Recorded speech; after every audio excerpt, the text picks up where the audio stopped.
Hello, I'm Allison Pistanio. I am the clinical laboratory educator, and I'm going to be giving you a brief presentation on how to label and apply the new Typenex bands to your patients, and these are used for blood bank testing.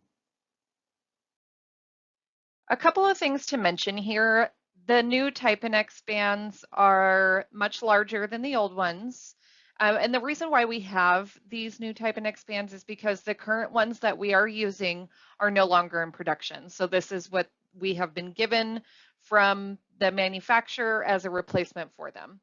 And I know we are starting to run short on the current Typenex bands. We intend to use the stock that we have, and then you'll start seeing these ones come around. So we wanted to give a little presentation on how to use them because they are a little bit different.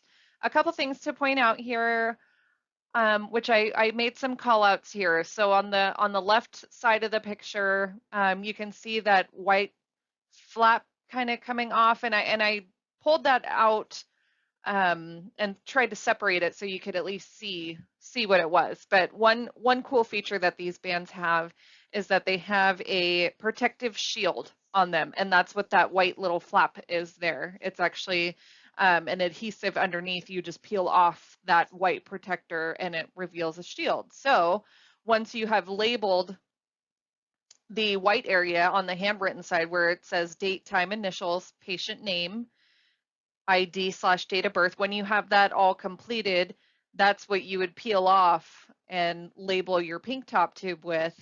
And then you can take off the white label for that shield and then lay that down on the handwritten part of the label. And we'll go through this in detail, but I at least wanted you guys to initially see what the band looks like and that cool feature that it has. There are, in the middle of the band there, that the next call out section is pointed to, there's 3 stickers, and these stickers actually remain on the band with when the patient is wearing it, and those are actually used for subsequent samples. When you have to use a secondary white label, those are intended to peel off and use to in the space in the secondary label for the Typenex number. The other call out I have here is the detachable stickers, and those actually get ripped off in the little perforation line you can see right next to those 3 stickers. There's a little perforated line there. You just peel those off, and that gets sent with the sample to the lab. And I just want to put out a reminder there for you guys that Typenex banding occurs at the patient bedside.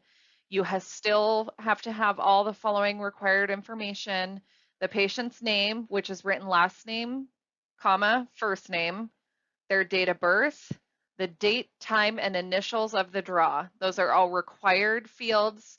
They need to be completely accurate.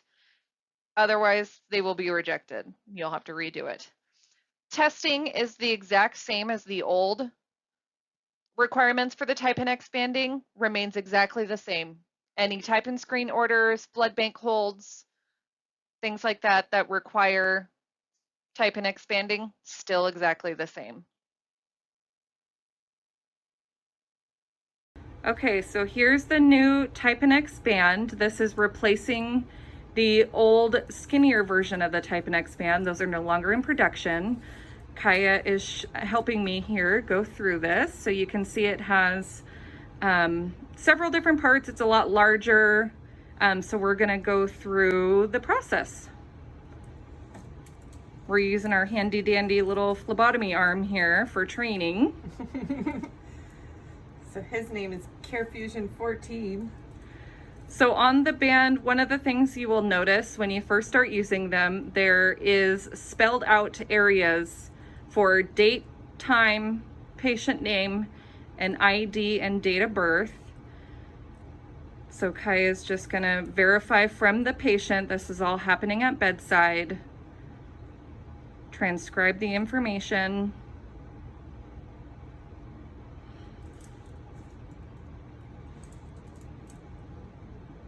And this protocol is exactly the same.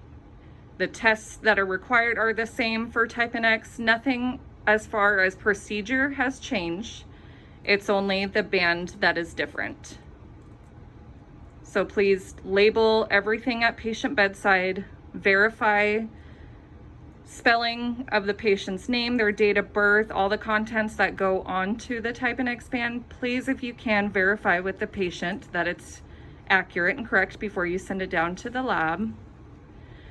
So here Kaya has completed, and you can see where it says date, time, initials, patient name, ID number, date of birth. The ID number is not included in these. We only want the date of birth written, just an FYI. And then always, just like any other lab sample, last name, comma, first name. That's correct. Thank you, Kaya. Yes, don't want it rejected for that. So now I've drawn my specimen, so I will write the time, add the time.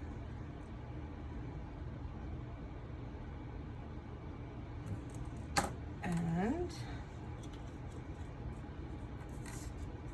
this all comes off, this great big thing, and that goes on the tube. And then this flap is a seal with a sticker on the back, and it will just lay nicely right on top, protect the labeling that you created. And then you will tear off this bottom section of the stickers, leaving those. This will go with the specimen, and then this goes all that on the patient.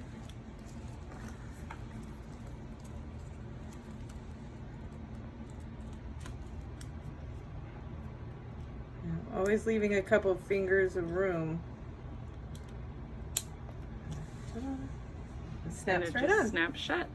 If there's any excess of the band, you can cut it off or tuck it under the other side of the band, just like Kaya did here. Whatever is more comfortable for the patient. And that is it. That is the new Typenex band. And for reference, here's the old one. You can see how much larger it is. So it should be much easier to keep track of and much easier for you to read, etc., etc. Please reach out if you have any questions. Thank you so much.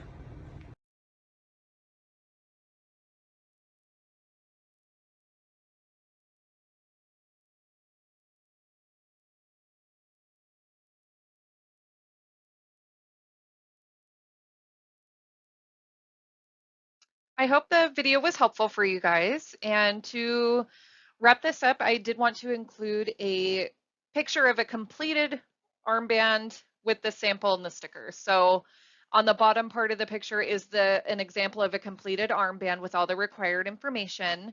You can also see that the stickers are still attached to it, and that is on the band with the patient wearing it. Those, once again, are used for subsequent blood banking samples when you have to use the secondary white labels, and there's a spot on the white label for you to add the Typenex number. You can use those stickers that are attached to the armband to put on the Typenex part, or handwrite it, whichever you prefer. As you can see on this band too, there's a little bit of excess band there on the left. You can cut that off, or in the example that Kaya showed us in the video, she actually wrapped it the other way underneath the armband, so it'd actually be tucked underneath it for the patient. So whichever one you prefer, whichever way is more comfortable for them. And then in the top, we of course have the labeled pink top tube, and the perforated stickers have been ripped off of the band, and those, along with the blood bank red history card that you fill out for these, all of those get sent to the lab when you are done. As always, please reach out with any questions. You can contact me directly, and I have provided my email there for you. You can also call the laboratory, and we can answer any questions you might have. Thank you so much.